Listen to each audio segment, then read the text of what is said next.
దేవుడి పరిశుద్ధ నామానికి వందనాలు. లైవ్ చూస్తున్న మీ అందరికీ నా యొక్క వందనాలు చెల్లిస్తున్నాం. అందరికీ ప్రేసలండి. మీకు పునరుత్థాన శుభములు తెలియజేస్తున్నాం. అందరూ బాగున్నారా? దేవుని మహిమపరుస్తున్నారా?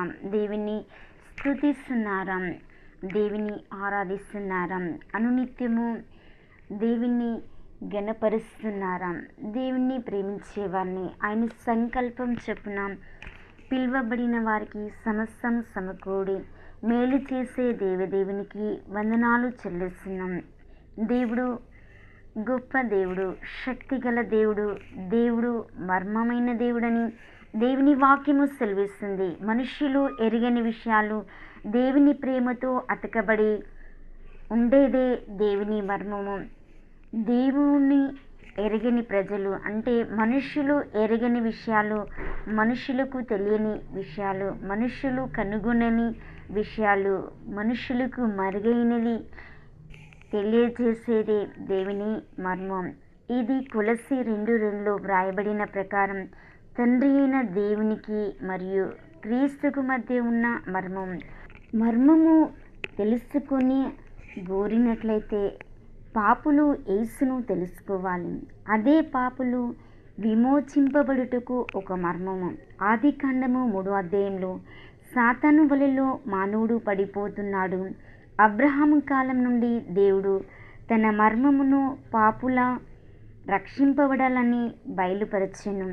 మర్మము అనగా ఏమిటో మొదటి తిమోతి 3:16 ఇలాగూ వ్రాయబడి ఉంది.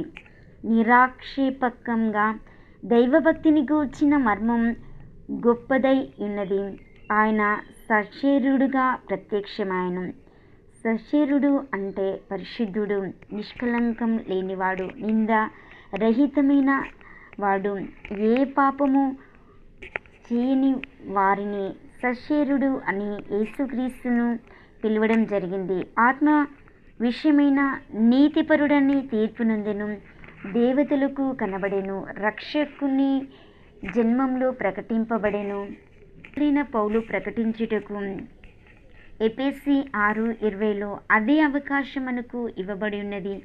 కాబట్టి మనము దేవుడు మర్మమైనాడు కనుక దేవుని యొక్క వాక్యాన్ని మనము అంగీకరించి ఆయన సన్నిధిలో ఆయనను స్తుతించే వారిగా మనము ఆయన యొక్క నిబంధనలో స్థిరపరచబడి ఆయన నామాన్ని గొప్ప చేసే ప్రజలుగా మనము దేవుని కృపలో ఆయన సంకల్పంలో దీవించబడాలని కోరుతూ